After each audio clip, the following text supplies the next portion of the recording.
Aplix, tontonannya anak kedokteran.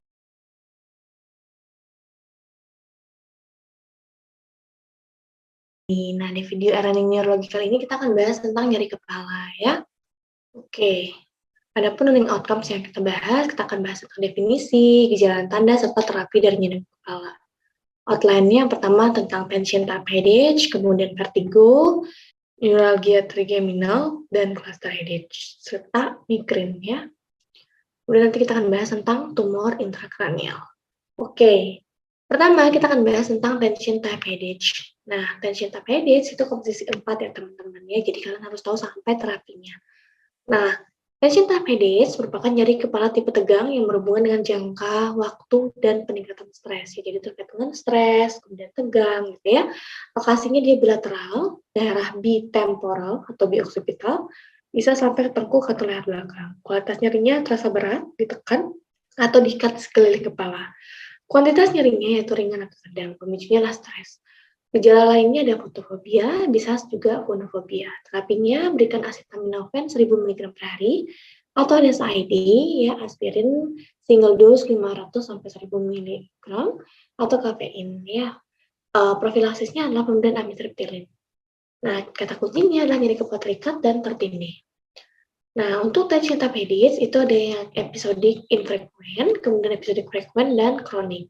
Kalau episodik infrequent itu sebuah episode serangan kurang dari 1 hari per bulan, yaitu kurang dari 12 hari dalam 1 tahun. Durasinya 30 menit sampai 7 hari. Sedangkan untuk yang frequent itu 10 episode serangan timbul selama 1 sampai 14 hari per bulan atau timbul selama 3 bulan. Kalau kronik itu sudah lebih dari 3 bulan, timbulnya lebih dari 15 hari dalam 1 bulan. Oke, next kita akan bahas tentang vertigo. Nah, vertigo itu ada vertigo vestibularis dan vertigo non-vestibularis. Vertigo vestibularis itu adalah rasa berputar yang dirasakan akibat adanya gangguan pada sistem vestibular. Itu ada vestibular sentral dan perifer. Vertigo vestibularis sentral, yaitu adanya lesi di nukleus vestibularis batang otak, talamus hingga ke korteks cerebri. Gejala umumnya adalah ringan biasanya, dan terdapat gangguan neurologis serta adanya nistagmus vertikal. Vertigo vestibularis perifer itu adanya lesi di labirin dan nervus vestibularis. Gejalanya umumnya lebih berat, bisa muntah, dan bisa ada gangguan pendengaran serta nistagmusnya horizontal. Sedangkan vertigo non-vestibularis itu adalah rasa melayang, goyang, atau mengambang yang dirasakan akibat adanya gangguan sistem proprioceptif atau sistem visual. Oke, klasifikasi kausal pada vertigo itu kita bagi dua ya, vertigo sentral dan perifer. Untuk sentral ada misalkan tumor otak, stroke gitu ya. Sedangkan perifer itu bisa karena BPPV ya, karena vertigo karena perubahan posisi, menir yaitu ada vertigo, tinnitus, dan tulis sensory neural, kemudian labirintis ada riwayat infeksi telinga dan disertai gangguan pendengaran. Penunjangnya adalah dengan pemeriksaan Dix-Hallpike. Terapi non farmakologinya adalah dengan Epley manuver yang dilakukan oleh dokter atau yang dilakukan oleh pasien sendiri dan bukan Bandaro. Ya, farmakologinya pemberian metahistin 3 kali 8 mg. Nah, ini untuk penunjangnya Dix-Hallpike ya. Apabila positif itu berarti dia yang perifer. Nah, ini Epley manuver yang dilakukan oleh dokter. Nah, ini adalah Bandaro ya, yang dilakukan oleh pasien sendiri. Oke, next kita akan bahas tentang neuralgia trigeminal. Oke, trigeminal neuralgia adalah nyeri tajam yang dirasakan pada daerah persarapan nervus trigeminus ya, atau nervus 5 yang bersifat unilateral ya di wajah. Kualitas nyerinya seperti tusuk, disetrum atau ditikam atau disayat atau ada rasa terbakar ya. Kuantitas nyerinya berat atau sangat berat dan bersifat paroksimal, datang hilang timbul ya. Pemicunya bisa karena menggosok gigi, mengunyah, tersenyum, terkena angin, atau ada wajah tersentuh di trigger zone. Terapinya adalah dengan pemberian carbamazepine 200-600 mg per hari dibagi 2-3 kali pemberian. Profilaksisnya adalah dengan pemberian verapamil 240 mg per hari. Ya, oke, next kita akan bahas tentang cluster headache. Pada cluster headache itu adalah nyeri kepala dengan gejala khas periodisitas dan gejala otonom. Ya, dia bersifat unilateral di orbita, supraorbita, dan temporal. Ya, nyerinya seperti tusuk, rasa terbakar, dan seperti dibor.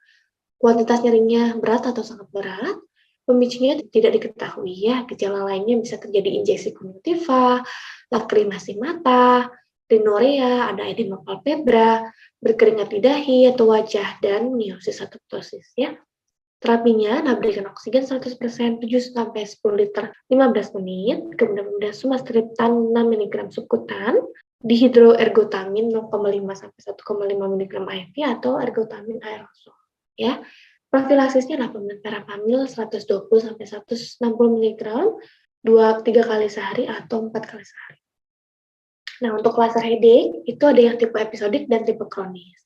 Untuk yang episodik itu minimal 2 episode serangan yang berlangsung 7 hari sampai 1 tahun dan dipisahkan oleh periode remisi bebas nyeri lebih dari 1 bulan. Sedangkan kronis itu dia berulang lebih dari 1 tahun tanpa periode remisi atau remisinya kurang dari 1 bulan. Migrain itu adalah nyeri kepala primer yang berulang dengan manifestasi serangan selama 4-72 jam. Dia bersifat unilateral ya, kualitas nyerinya berdenyut dan bertambah berat dengan aktivitas fisik. Kuantitas nyerinya sedang atau berat, pemicunya kurang tidur atau terlalu banyak tidur, terlambat makan, bising, silau, kafein, coklat, MSG berlebihan, dan psikologis, cemas, depresi, atau marah. Gejala lainnya bisa disertai fotofobia, fonofobia, mual, muntah, dan ada aura. Terapinya adalah dengan pemberian sumatriptan 2 kali 50 mg, ergotamin 1 mg. Untuk non-spesifik, kita bisa berikan ibuprofen 4 kali 200 mg. Profilaksisnya dengan pemberian propranolol, Livaprox, atau topiramate.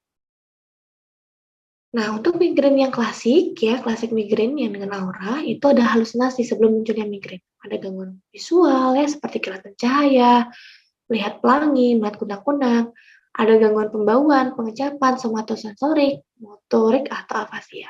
Sedangkan tanpa aura, jadi tidak ada gejala ya sebelum munculnya nyeri kepala. Oke, next kita akan bahas tentang tumor intrakranial ya. Oke, tumor intrakranial adalah adanya massa tumor primer atau sekunder dalam rongga intrakranial yang menimbulkan efek desak ruang akut atau kronis dan atau gejala vokal neurologis yang tergantung dari letak massa tumor tersebut. Insidennya itu 10-20% berasal dari kolon, ovarium, endometrium, atau tumor serviks ya. Tumor bisa berasal juga dari paru, mamai, melanoma gitu ya. Oke, kriteria diagnosisnya yang pertama ada gejala tekanan intrakranial yang meningkat ya. Nyeri kepala kronis ya, tidak berkurang dengan analgesik, muntah tanpa penyebab gastrointestinal, ada papil edema, dan kesadaran menurun. Gejala vokalnya ada true locating sign, false locating sign, dan neighboring sign. Kemudian tidak ada tanda-tanda radang, dan pemeriksaan neuroimaging terdapat kelainan menunjukkan massa atau SOL ya, space occupying lesion. Tata laksana kausalnya dengan operasi ya, tergantung letak tumornya, dilakukan reseksi parsial atau total, kemudian radioterapi ya, kemoterapi, dan imunoterapi. Obat-obatan dan tindakan yang digunakan untuk menurunkan TIK adalah dexamethasone untuk dewasa itu 4-10 mg IV ya, 4-16 mg per hari per oral atau IV atau IM ya. Untuk anak 0,25-0,5 mg per kg per hari. Berikan mannitol ya, dosis awalnya 0,5-1 gram per kg secara IV dan posisikan 20-30 derajat. Simptomatiknya bisa diberikan antikonvulsan, analgetik, antipiretik, dan antidepresan, serta rehabilitasi medik. Oke, kita kuis dulu ya.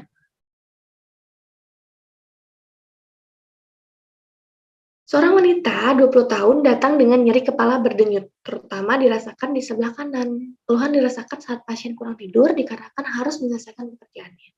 Keluhan terjadi kambuh-kambuhan sudah sejak setahun yang lalu. Apakah terapi yang harus diberikan untuk mencegah penyakit tersebut? Oke, di sini adalah mencegah ya. Jawabannya untuk mencegahlah propranolol. Untuk akut dia berikan sumatriptan ya. Oke, sekian untuk video e-learning kali ini. Sampai jumpa di video e-learning berikutnya. Bye-bye. Aplix, tontonannya anak kedokteran.